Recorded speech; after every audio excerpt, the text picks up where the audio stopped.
Jackson, he's the one that shows up front. Yeah. Okay. If you, I can request it. We'll confirm it later. We'll figure out what's the best way to handle it. Thank you.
just like,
Good morning.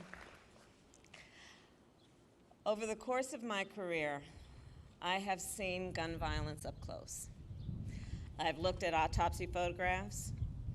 I've seen with my own two eyes what a bullet can do to the human body. I've held hands with the hands of parents who have lost a child. I have seen children who were traumatized by the loss of a parent or sibling. And I have fought my entire career to end this violence and to pass reasonable gun safety laws. Time and again, as progress has stalled, we have all asked, what are we waiting for? Because we aren't waiting for a tragedy, I know that. We've had more tragedy than we can bear. We aren't waiting for solutions either, because the solutions exist. They already exist. People on both sides of the aisle want action. Real people on both sides of the aisle want action. So all that is left is the will and the courage to act.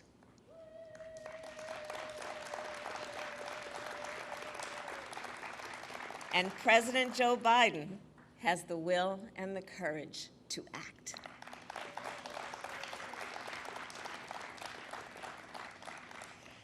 As a United States Senator, Joe Biden took on the gun lobby not once but twice, and he won. In 1993, he worked to pass the Brady Handgun Violation Prevention Act. This law established a background check system and has kept more than 3 million firearms out of the hands of dangerous people. A year later, he worked to pass another law to ban assault weapons and high-capacity magazines for 10 years. And as Vice President, Joe Biden led the Obama-Biden administration's efforts to reduce gun violence. In fact, we were just reminiscing that he and I talked back then about his work, because I was Attorney General at the time of California. And his work resulted in nearly 24 actions, from narrowing the gun show loophole to expanding funding for mental health services. And as you will hear in a moment, President Joe Biden is a leader with great will, great determination, and even greater empathy. He has seen the grief of all of those who have lost a loved one to gun violence. It is for them, for all of us, that he will never, ever give up on this fight. And it is now my great honor to introduce the President of the United States, Joe Biden.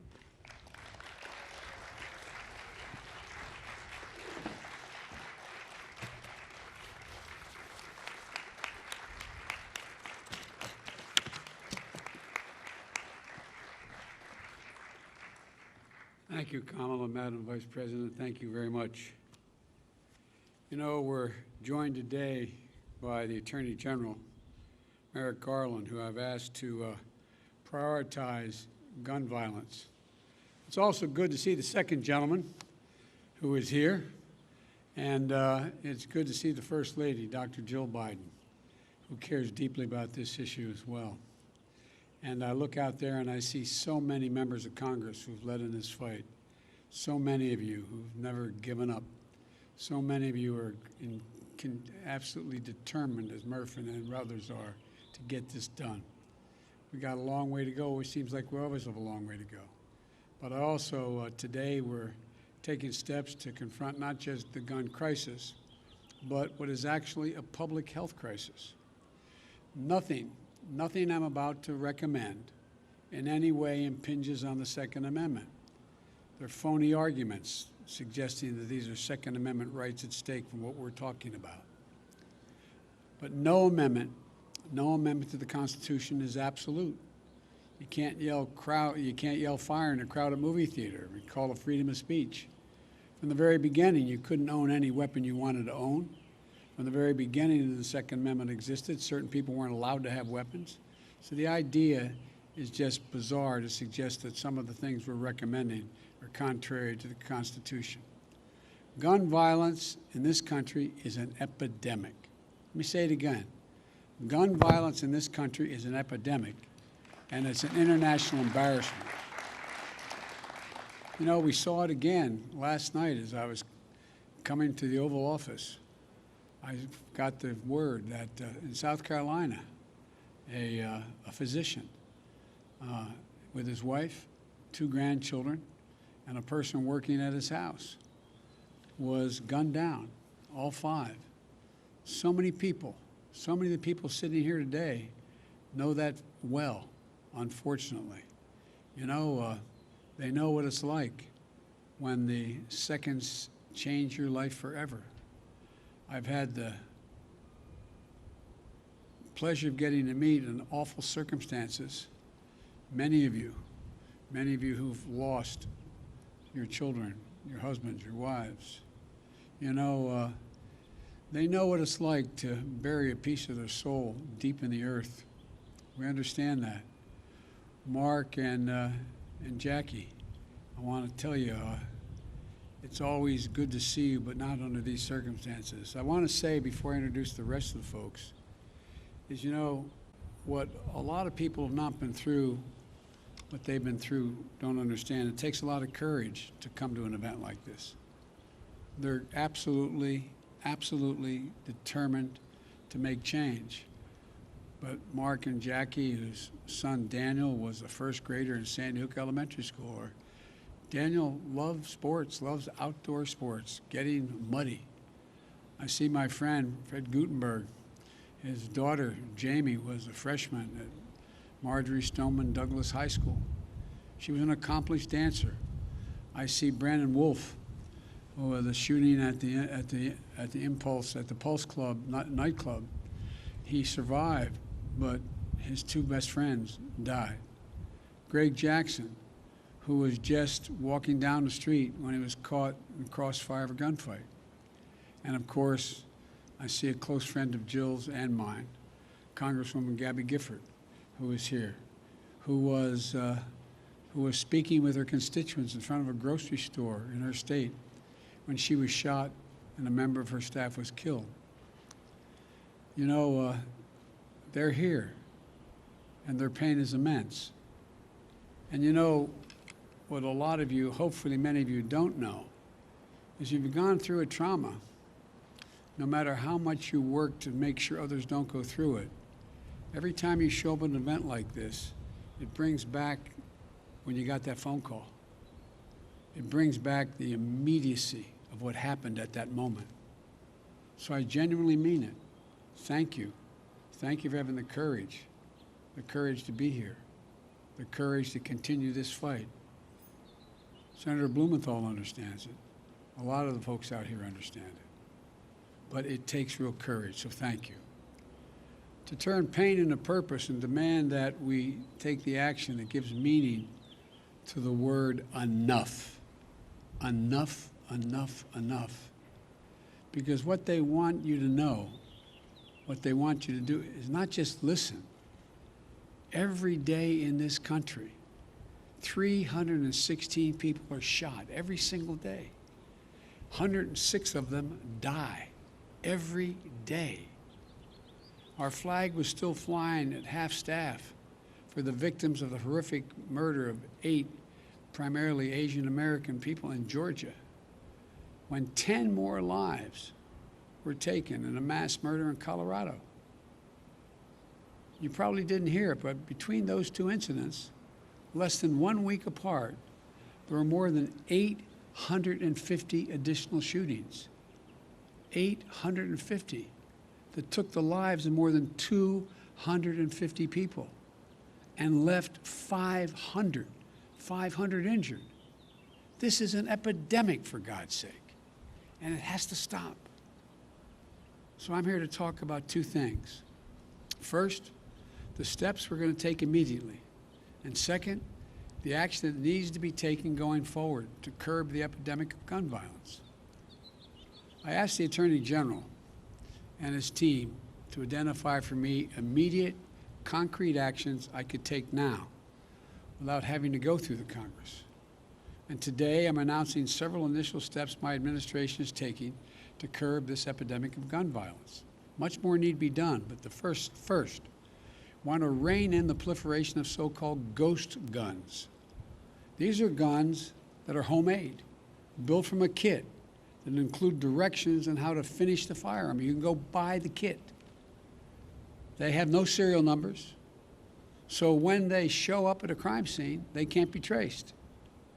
And the buyers aren't required to pass a background check to buy the kit, to make the gun. Consequently, anyone from a criminal to a terrorist can buy this kit in as little as 30 minutes, put together a weapon.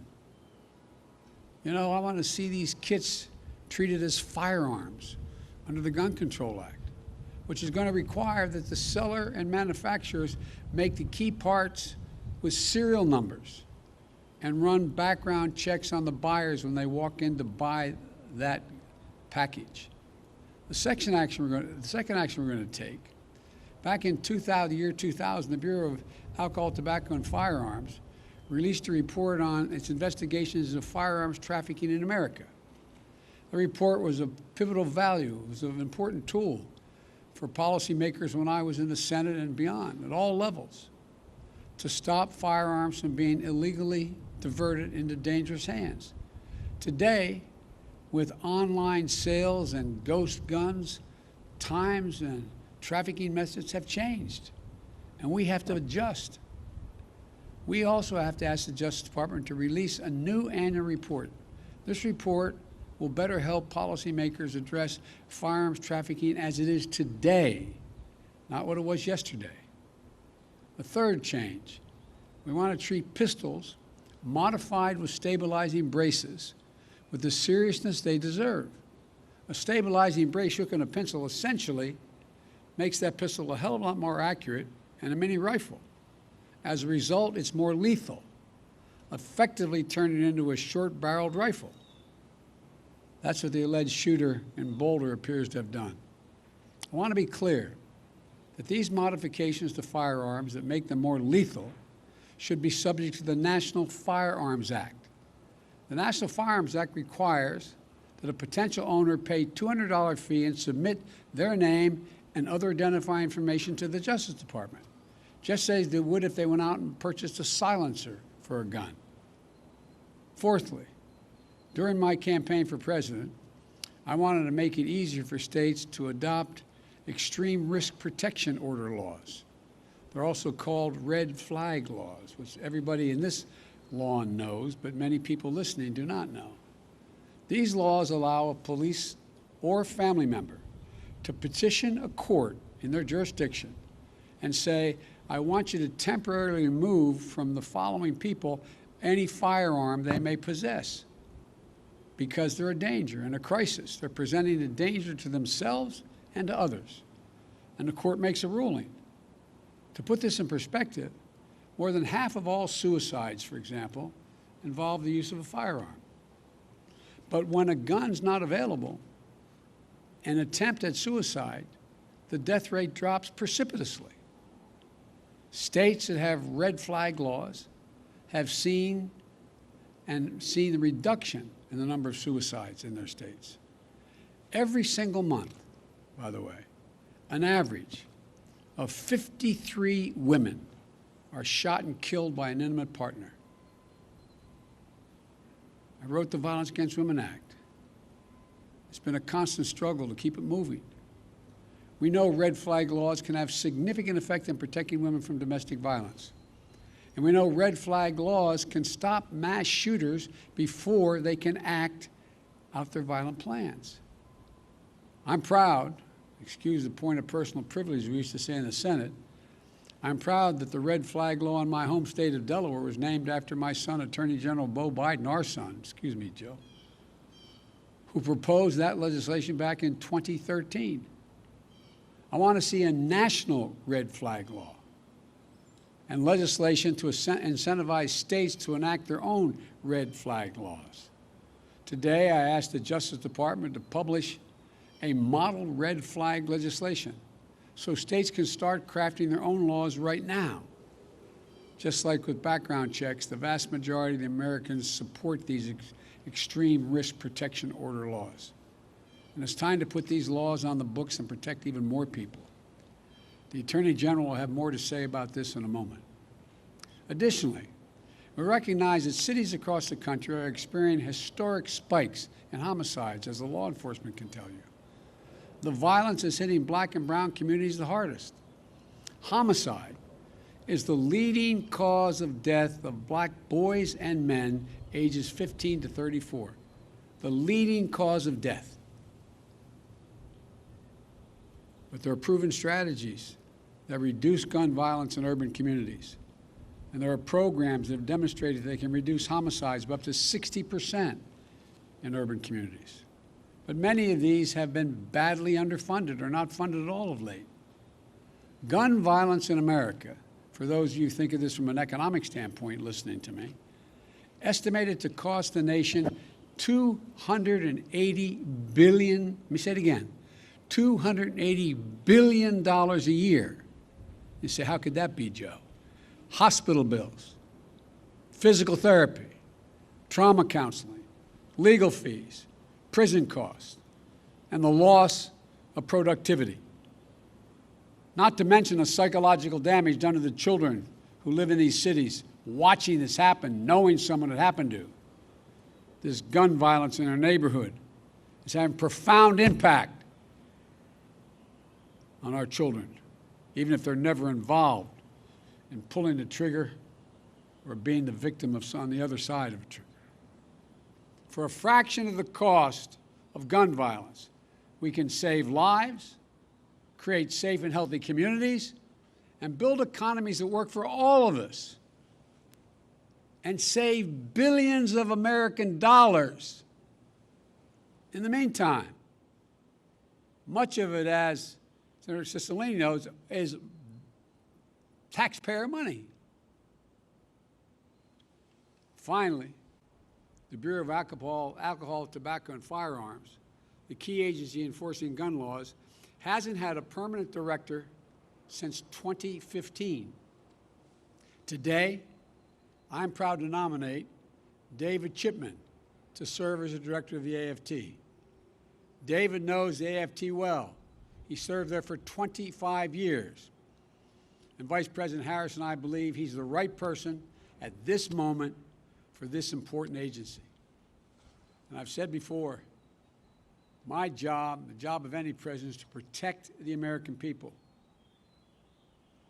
Whether Congress acts or not, I'm going to use all the resources at my disposal as president to keep the American people safe from gun violence.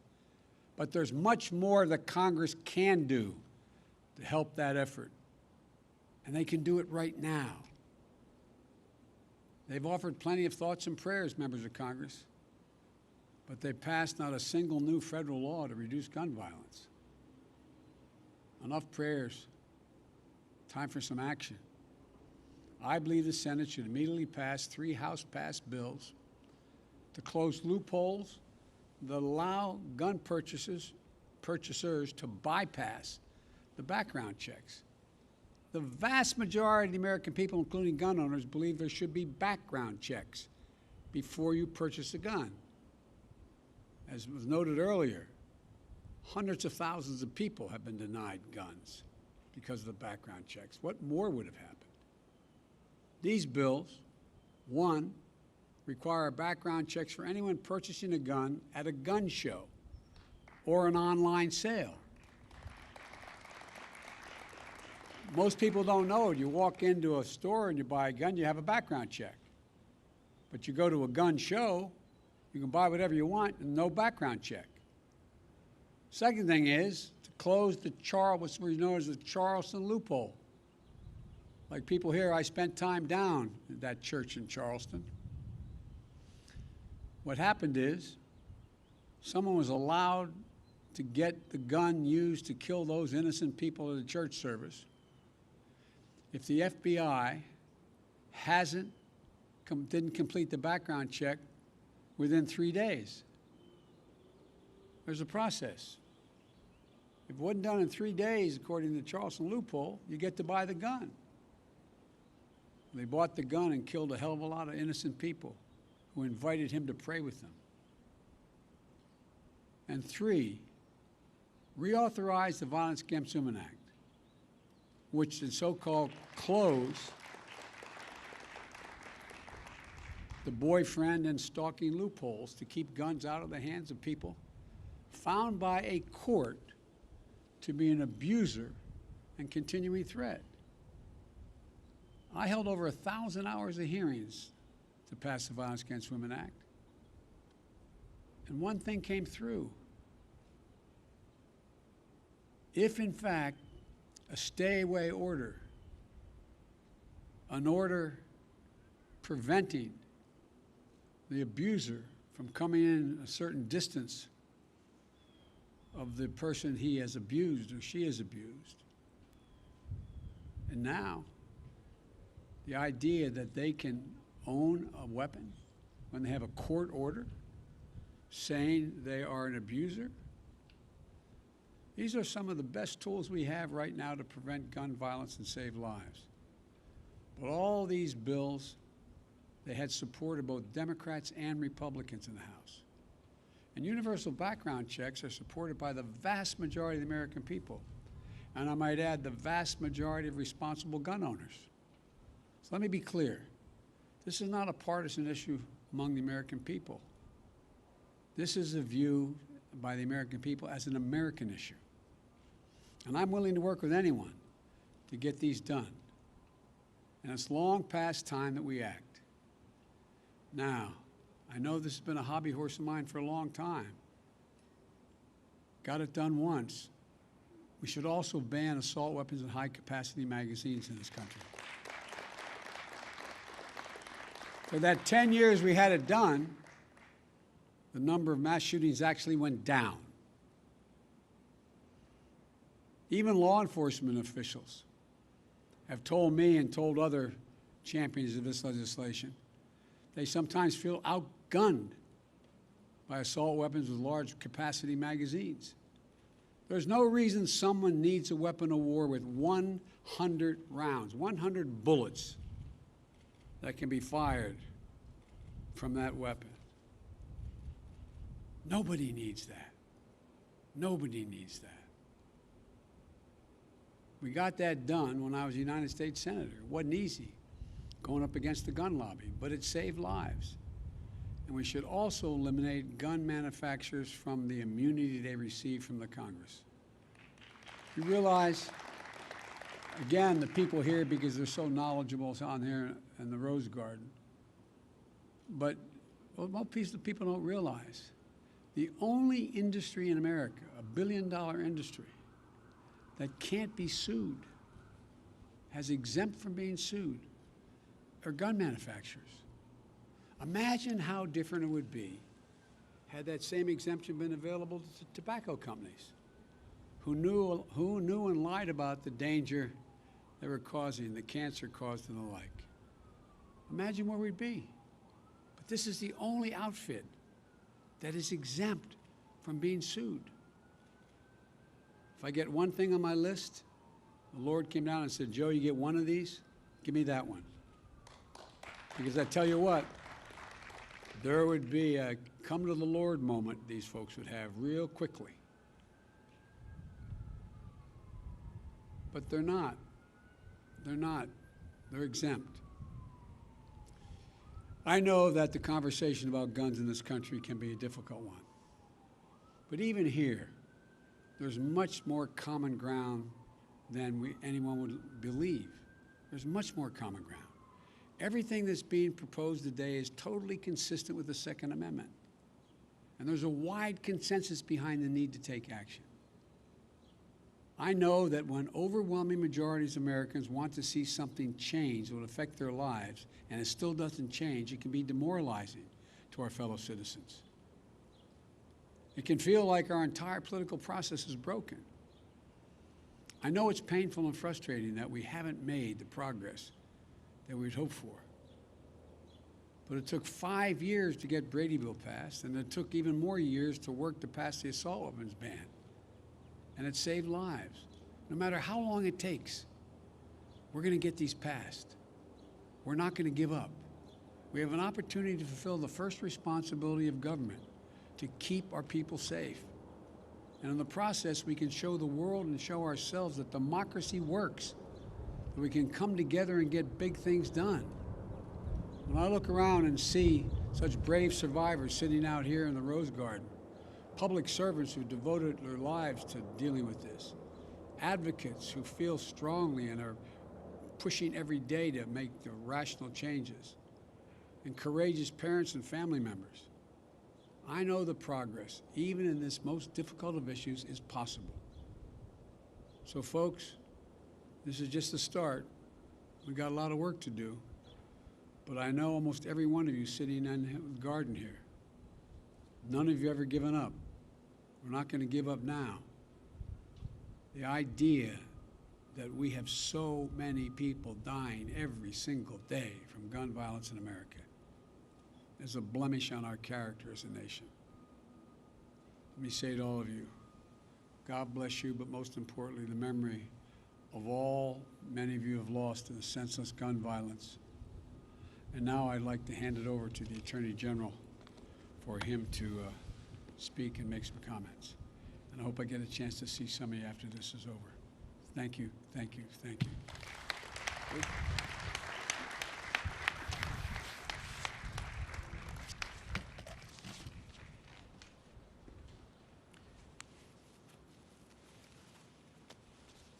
Thank you, Mr. President and Madam Vice President.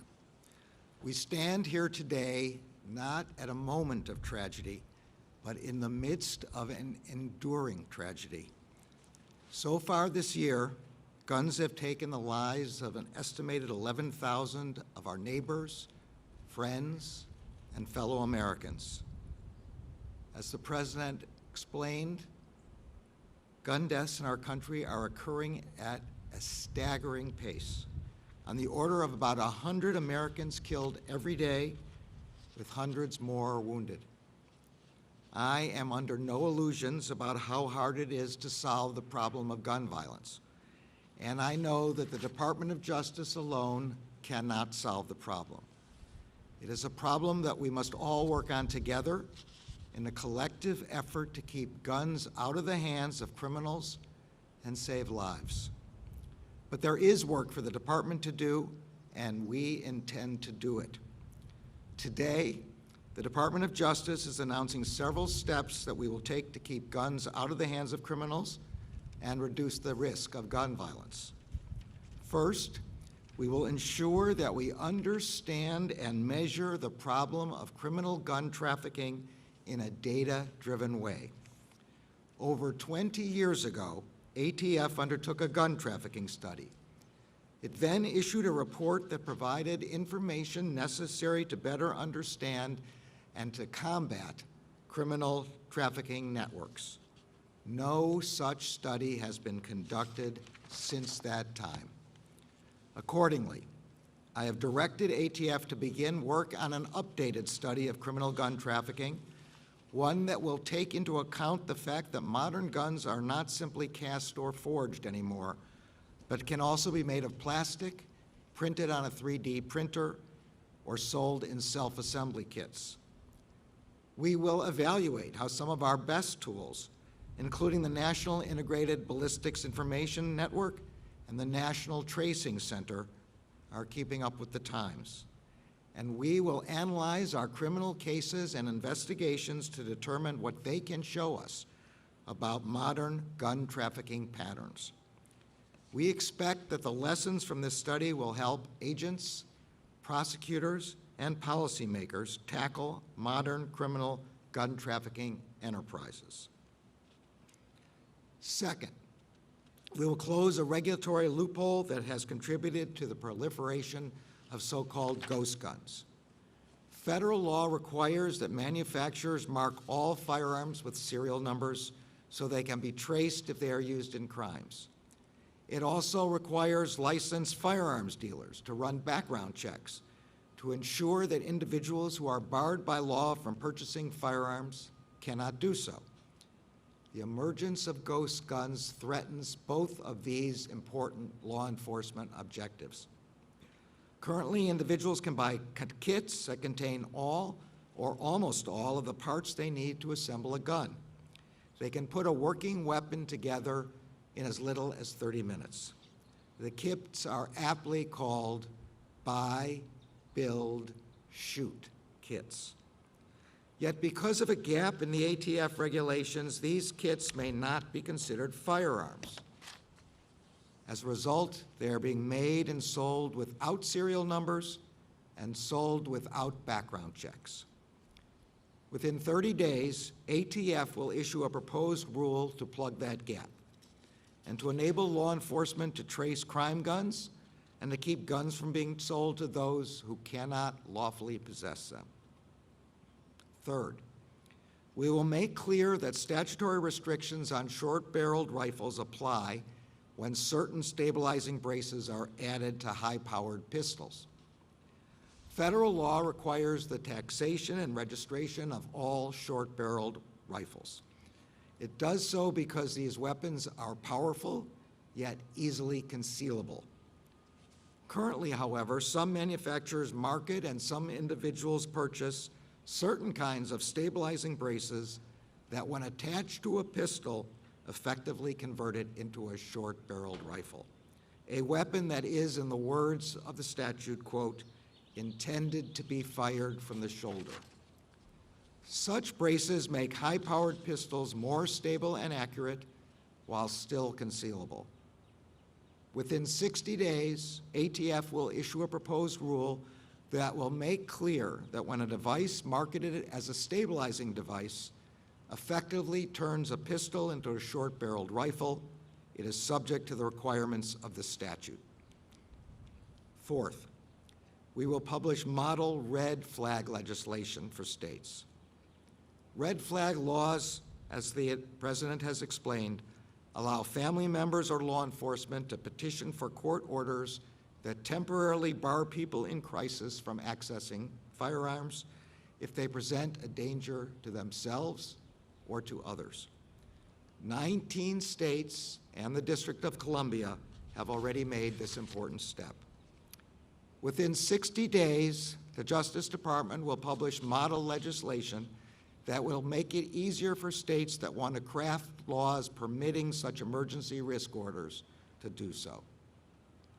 Fifth, we will empower our communities to combat and prevent gun violence. We all recognize that although law enforcement plays an important role, gun violence is not a problem that law enforcement alone can solve.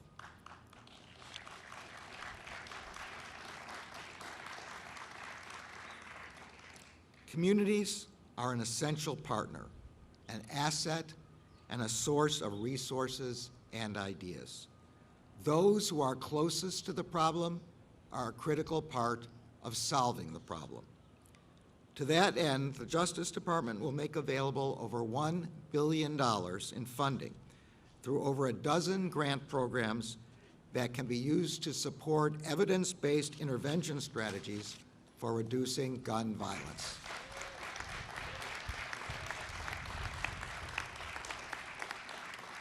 Such strategies include, but are not limited to, street outreach, violence interrupters, and hospital-based violence intervention services. I have directed all of our grant-making components to make community violence intervention and prevention a priority. Finally, none of these measures or any of the other critical law enforcement work the Department does with respect to illegal guns can be effectively carried out without strong leadership. That is why the President has nominated David Shipman to be the next ATF director. Mr. Shipman has come up through the ranks, spending 25 years in the trenches fighting illegal gun trafficking and criminal enterprises. His extensive experience as an ATF agent will prove invaluable, and I look forward to working with him. Looking out at many of you is not only a reminder of the tragic toll that gun violence takes on our communities, but also of the resilience and determination that it will take to make our communities safer. The Department of Justice shares your commitment and that of the President and of the Vice President to stopping the plague of gun violence and saving the lives of those we love. Thank you.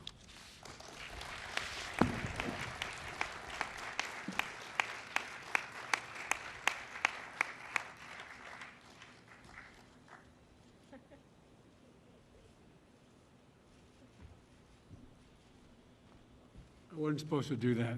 I'd like to see all of you. Thank you, thank you, thank you. Let's get to work.